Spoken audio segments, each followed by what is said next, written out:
According to a source, the SEC has made it clear to reporters that it will steal Big 12 schools alongside the Big 10 to create a super league. And that's never going to happen. This is Locked On Big 12.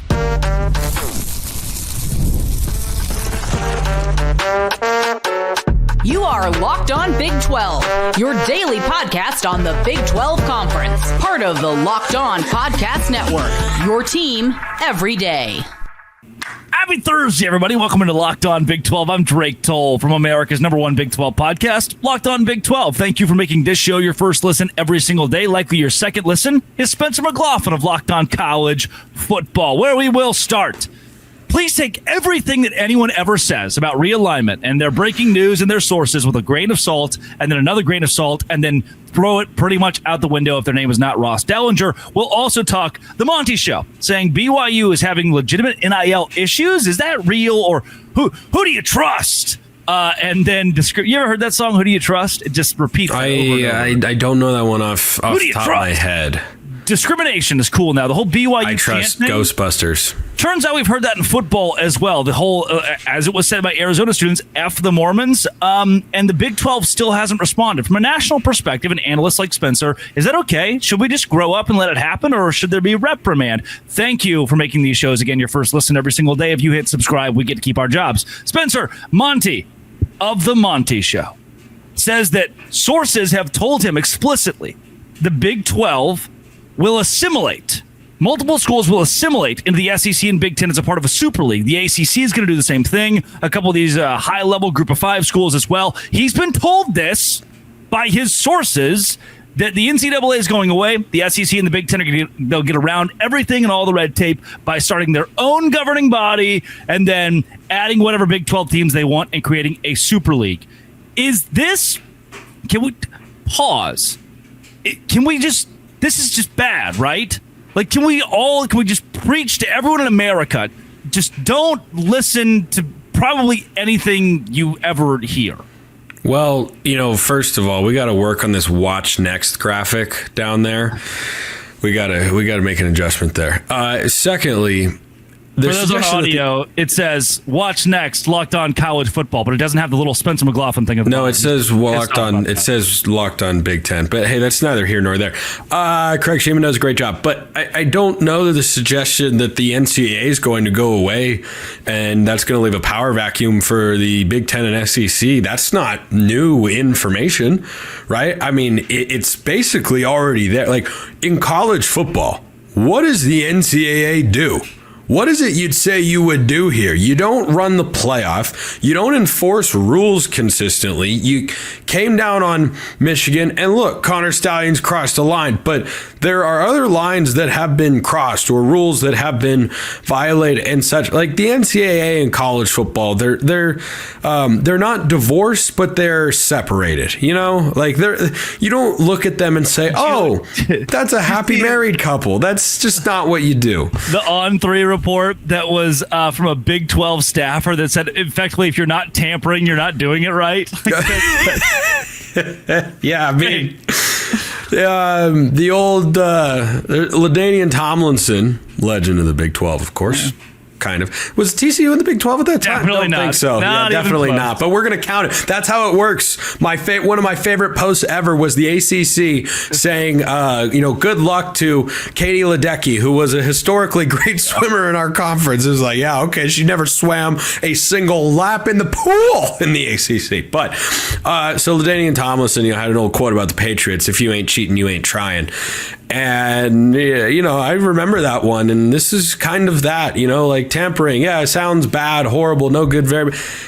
It can be as simple as, hey, my paperwork hasn't gone through in the transfer portal, but a coach texted me.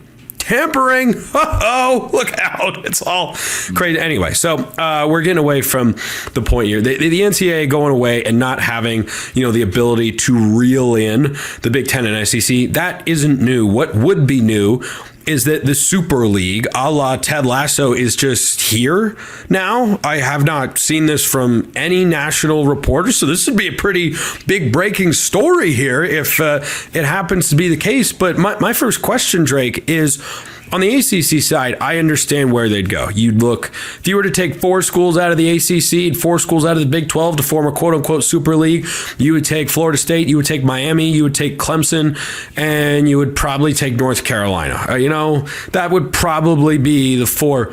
Who would you take out of the Big 12? There's just BYU, who's pretty even with Texas Tech, who's pretty even with Kansas State, who's pretty even with TCU. Anybody can be even with anyone in a given year. Colorado, because Deion Sanders. But actually, pretty much 10 of the teams in the Big 12, 10 of the schools are right on par with each other. Yeah, which is my point. That's the question that I would pose to Monty here is like, okay, well, if they're poking prep, what's the criteria? If they're looking, what are they looking for? Which schools are they looking at? Why are they looking at these schools and not those schools? Because right now, Colorado probably seems a lot more appealing to have than what Colorado could be in 5 to 10 years when Deion Sanders isn't around. That's a completely are you going to make that calculus right now? By the way, what's the timeline on this league? There are just so many questions. To just throw something out there and say, well, sources are telling me this. Okay, well, I'm not standing here and calling you a liar. I am standing here and wondering what exactly is happening here. Because you kind of just gave everyone the world's greatest tease, but there's no actual information. Are these just discussions? Because the indication, it seemed to me from the clip that you and I have seen, Drake, is that it's pretty substantive. Big Ten and SEC are given this legitimate weight. Well, if they are, then they have to have a way of thinking that right now we don't know. Let's say I'm Joseph. I live in Ames, Iowa. And I see that, oh, shoot, some of the Big 12 schools are going to be eaten up by the Big 10 and the SEC. At what point do we believe it? Like, at what point are we trusting MHVER 84 or Monty or Locked On Big 12 with our realignment expansion news? I think when it comes from the people who have been consistently right about realignment the entire time, the people that I follow, Ross Dellinger is really good. I think Dennis Dodd does a really good job. I think those are probably the 2 best follows. I think Nicole Auerbach has done a great job. Heather Dinich over at ESPN. Those would probably be Brandon Marcello a little bit as well. Those would probably be my top 5, just off the top of my head. When it comes from one of those people, I'd put more weight into it.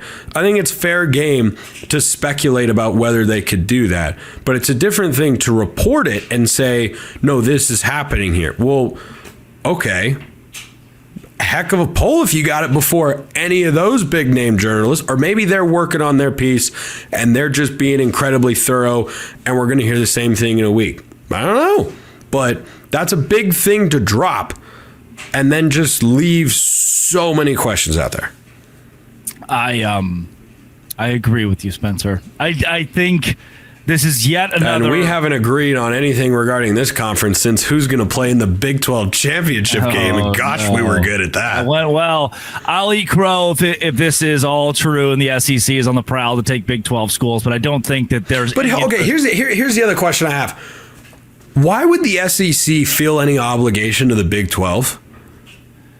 Which school feels like the SEC really wants to have it? If they were creating a super league and they're going to trim the fat from their own conference and from the Big Ten, get rid of the Northwesterns and Vanderbilts and Mississippi States and those sorts of programs that don't have top tier athletics consistently. There are some ACC schools that feel like, they have that ability, that brand power. Which ones in the Big 12 is the SEC or the Big Ten looking at going, we can't do it if we don't have... Who's in the blank there? Deion Sanders, who's not a university, right? Not a university. You could add a guy, not a university. Exactly. There are too many things that point against this as opposed to what points toward this, and very, very little points toward this right now in college football. Coming up, BYU NIL. Need some work. What are the worst in college football because of their clerical issues or what? Something's happening that I need help unpacking. This is Locked On Big 12, part of the Locked On Podcast Network, your team every day. Hey, Today's show, it's brought to you by Roy. Roy is where I go to make an instant impact on college athletes through NIL. No more like, oh, give it to a collective and hope that things go well. No, I can actually give money directly to student athletes through what Roy, the future of NIL, is able to give me. With the Roy app, you can choose the player you want to support, decide how much to contribute, receive exclusive content from the athletes you back, and the best part, if that guy transfers, you get your money back. Risk-free way to show your support. The Roy app is giving fans control. No more uncertainty. Now provide transparent, impactful support to help shape the team and the future of college sports with your contributions. Download the Roy app today from the App Store and start backing Big 12 athletes the way they deserve with transparency, trust, and real impact. This is the future of college sports. Join now by downloading Roy and supporting your favorite players with Roy. Spencer McLaughlin, Locked On College Football. Hey, good to see you. Hi. BYU has a lying, I'm also seeing you. Terrible, awful NIL collective in their royal blue thing. At least that is the take that has been reported by multiple outlets now. I know Sports Illustrated picked it up, and I'll read a couple quotes from that. The Monty Show was talking about this one on the same program where they said that the Big 12 is going to be poached by the SEC and the Big 10. And Crew Wakely, Isaiah Bogdan said with their NIL, they had cuts. There were complete cuts, that they were expecting compensation and they were taken out. And some players initially thought, direct quote here from SI, initially thought it was a clerical error, but as the transfer portal window closed without any payments hitting their accounts, many began to suspect something else was at play. Then the quote here is from a player who said, allegedly, that BYU's NIL guy spoke to the team and said, I'm not here to pay your rent or bills. I'm not here for any of that. You guys are entitled, greedy, asking me for money. This sounds like a really good example. I thought you were about to say a word that had to get edited out. This sounds like a really good example of a very obvious fabricated lie. Under what circumstance would an NIL collective leader walk in front of the team and say, you're asking me for money, you want me to pay your bills? Under what circumstance would these contracts, their actual funds, be withheld from the team? It sounds like dudes who have left the program who are just kind of pissed off that BYU's good and they're not a part of the culture and couldn't assimilate to whatever's happening in Provo. Well, you know, my surprise level is at a 15 out of 10, Drake, that something that was rolled out at the college level with no guidance or regulation for something that is a professional business with licensing and regulation. I can't believe that we're having these instances pop up so many times. I mean, Jaden Rashada sued Florida because he was promised money and it never showed up. And, you know, instead of college football looking at that as the, you know, shiny example of, hey, this is not good, we should do, they'd have done nothing because there's nothing anyone can do. Who's going to do it? The conferences have to do it, right? Yeah, ideally, in an enforcement world, whether from the player standpoint or from the collective standpoint, enforcement would come from the conferences because there is no overarching governing body. Ideally, it'd be the NCAA, but as I mentioned earlier, that's a toothless organization. So you have now created a world in which the rest of society has decided, yeah, it's good to have some rules, give people structure, and allow this to be a legitimate business transaction. But college sports said, don't need it, don't want it, couldn't even think of how we would do it. And this is what you get over and over and over again. It takes more professional training and certification to cut hair in this country than to be a quote-unquote NIL agent for a player. That's, someone riddle me that. You could do it. And explain how that makes any logical sense. You can do it tomorrow. I could start being someone's representation. Parents, relatives have represented kids before with no idea about what it means to be an agent. Collectives are separate entities from the school which is beneficial to the school in some ways, because then they're not beholden to Title IX, but the collective is beholden to, well, just the collective.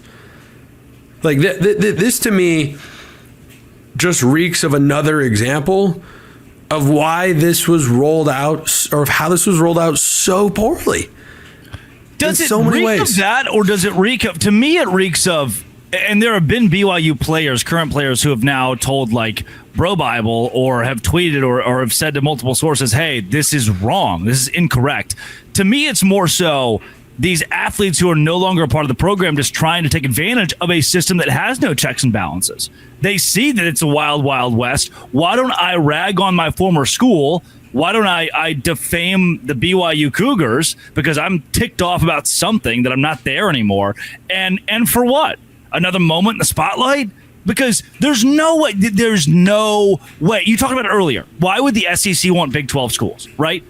Why would the NIL collective leader walk in the locker room and say, "I'm not paying a single one of you. You're greedy"? That's the opposite of what the person's job is. That's effectively me sitting here on this show for 30 minutes and saying, "Don't listen to the podcast. Don't listen to the podcast. Please turn it off. Please turn it off." It's People antithetical. should do that, you know. It's antithetical to what BYU is attempting to do. This doesn't make any sense. This feels like the I don't know if the boy who cried wolf would really work here, but it feels like the guy who cried NIL malpractice. You know, I remember hearing that children's story. My dad read it to me in bed as a wee lad. The player that cried NIL foul. It was a great one. It had pictures and everything. I love it. Yeah. The money was exchanged in brown bags with a green dollar sign on the outside of it, and inside were gold coins that were dumped into a giant vault with a diving board. And as funny as that is, that's what this sounds like to me. It sounds like somebody gets fired and immediately, my boss was bad. Here's what I'll give, we'll say half benefit of the doubt. If we read in 2 days, BYU has moved on from the leader of their NIL collective, I think we will know the story was legitimate and accurate. But if that doesn't happen, boy, it's a bold strategy, Cotton. Let's see how it plays out for him here.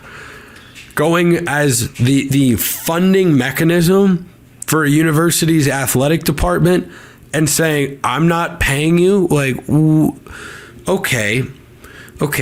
When I go to a restaurant, you know, there's someone who takes my order and then brings it to me.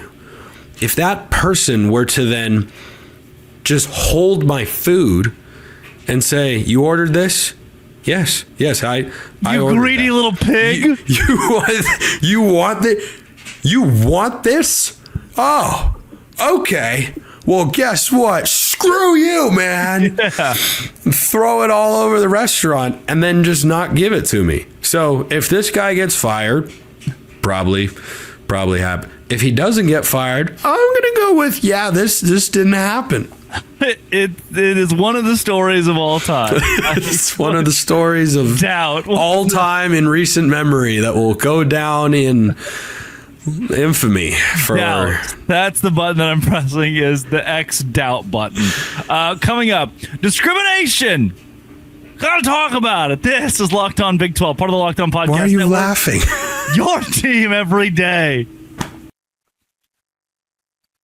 Today's show brought to you by Fabric. I've been trying to tell you very recently that Fabric is one of our new valued sponsors of the Locked On College Network. Life moves fast, especially when you have a family. One day you're watching your kids take their first steps. Before you know it, they're off to college. That's why securing their future is so important. Fabric by Gerber Life makes it simple to get term life insurance that fits your family's needs. With Fabric, apply for term life insurance, and you can be covered in under 10 minutes. In many cases, no health exam is required. Peace of mind, affordable coverage beyond life insurance. They offer free digital wills and access to investment accounts to help you plan for your children's future. Join the thousands of parents who trust Fabric to help protect their families. Apply today in just minutes at meetfabric.com/lockedoncollege. Meetfabric.com/lockedoncollege. Policies issued by Western Southern Life life assurance company.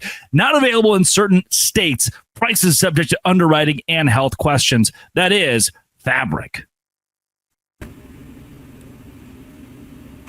Spencer, one of the articles of all time came out, this one that I read in the Salt Lake Tribune about Arizona fan. I bet people will keep finding that line funny if you use it a fifth time on today's show, too. Who shouted, F the Mormons. Jake Retzlaff has spoken out about this. We've seen it in football. We've seen it in basketball. It's become a pretty consistent thing over the last couple of years, and no one has really been reprimanded for it. And then an article comes out in the Tribune. This is from Gordon Munson, who says, let them do it.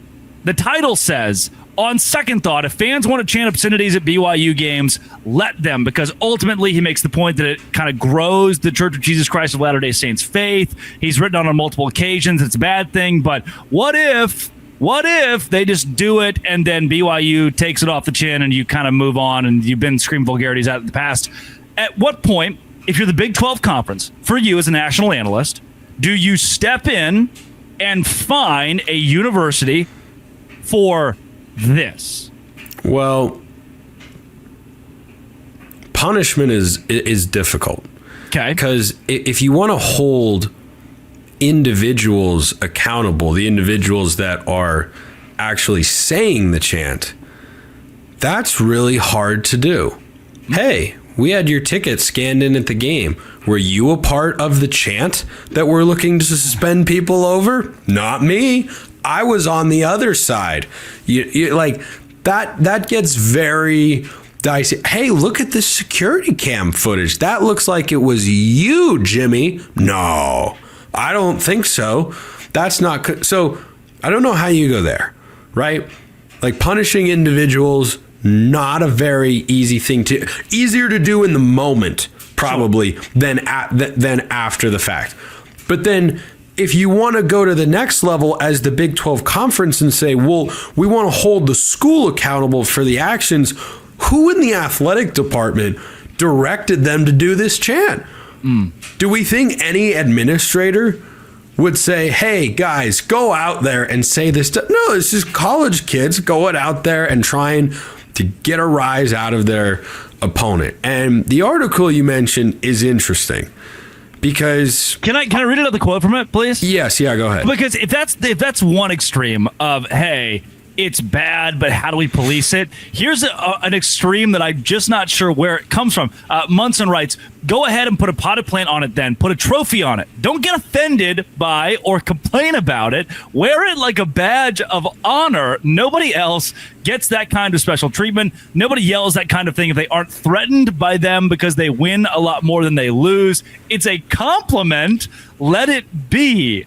That's I don't know if it's a compliment. Earlier this week, I spoke on how the Big 12 should at least publicly reprimand, say, hey, this isn't something we don't condone. It's religious discrimination. It's if we said F the Catholics, or as Jake Retzlaff put it, if someone said F the Jews at a game he was playing in, that's automatically, there's a fine. There's something there. There's some sort of reprimand. The Big 12 does nothing.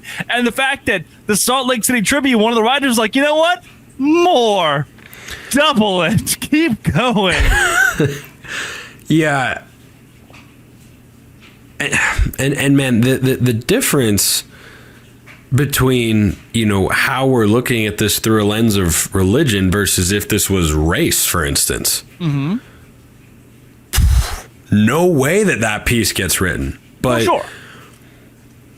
And no way there's not a fine. We talk about how do you police it, but at that point, the answer is you have to police it in real time.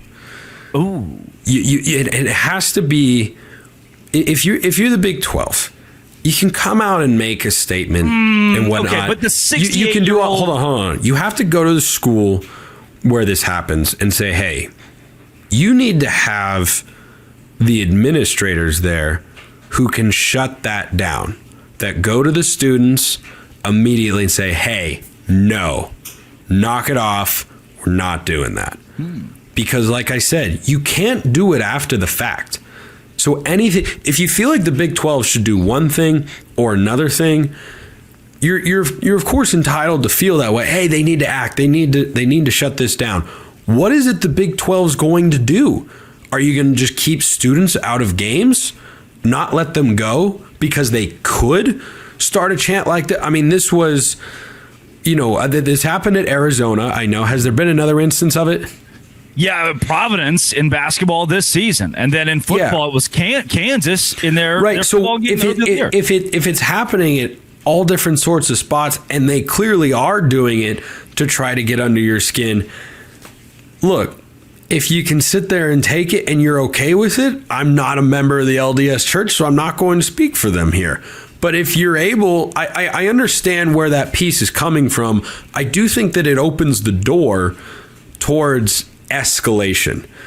And I think what you should be trying to do now is try to de-escalate and take that sort of chant out, right? Because if you encourage it, not only will it become more frequent, but it already escalated from this never happened or not regularly to now we see it regularly. Well, what's to stop it from taking another step forward where it gets more personal, where it gets more vitriol, and suddenly guys can get into fights when they feel attacked or threatened in a hostile environment like that. That's where I think the Big 12 should want to be wary. Can I push back a bit on that? Yeah, go ahead. I would, no matter what here. And it was an Oregon I was going to say, game. it's your show. Actually, an F the Mormons chant broke out in an Oregon game. NBC picked it up. Kansas, there was a report that Kansas fans tried. It was shut down pretty quickly. Yes, however, throwing trash on the field. In post, we can go back and say, hey, that was bad. Your school was fined $25,000. From there, $50,000. Or rushing the field. In post, the fine is assessed to the point where Missouri's basketball coach, Dennis Gates, grabs a microphone at a game and says, don't rush the floor. We're broke. We can't afford it. Please don't rush the floor. If there's reprimand after an action takes place, at that point, you can then have a punishment knowing, hey, if our students do this, we're charged $50,000. Now, it's you as the administrator. You mentioned the administrator is taking onus on this one. Now, you as the administrator ensure it does not happen. I see that angle. I think the fines might need to be more punitive. The revenue, even for Big 12 schools, is in the $80 to $100 million range, somewhere around there. Like a lot of the millions, yes. Yeah, a lot of the millions. But if you're Missouri's head basketball coach, you beg your fans not to chant because you're poor and need it for NIL. Right, but so the difficulty with enforcement earlier that I was referring to was getting specific down to like, hey, who's starting the chant? Okay, or who's participating in the chant. That can only happen in real time. After the fact, I agree. That could have a useful enforcement mechanism. I think you need to make it really severe. If you want administrators to act, like $50,000 feels like a slap on the wrist. Maybe $200,000. $200,000 if we hear that check. $500,000. Why not? If you feel strongly about it, and certainly, I think you should. If you feel like this is coming from a place of hatred where things can escalate and get out of hands, then slap a $500,000 fine on there and see if it comes up again. Because the trash on the field at the Texas game is a great example. That was a horrific display from the Texas fans. Absolutely horrible. And that the officials acquiesced to what they wanted is even worse. It is absolutely worse. But when I first saw it, I thought, boy, I don't want that to catch on. And I don't think we should want chants like this to catch on. I'm all for getting under opponent's skin. You want to, throw a jab, do a little digging and whatnot. Go for it. There are lines. This feels like a line that you don't cross. And so Tennessee fined $250,000 for throwing trash on the field. So the Texas one was like, I'll give you a free pass for this one. But the remember the Tennessee one, the Lane Kiffin one? Mm-hmm. That was $250,000. We haven't seen Tennessee fans do it again.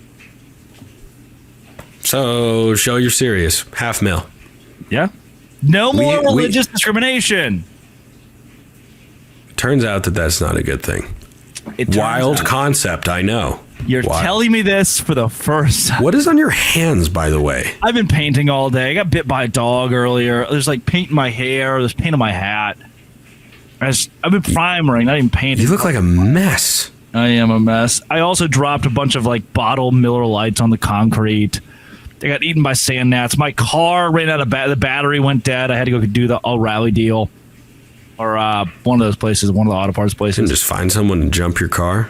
They dumped it, but then you have to drive to the store and get the battery thing to go. Yep. Right. Where can people find your work? On YouTube and wherever you get your podcasts. Locked On College Football and Locked On Ducks as well. I'm an Oregon guy. If you didn't know, sue me. This has been and always will be Locked On. Thanks for making it your first listen every single day. Dose Grande. Spanish.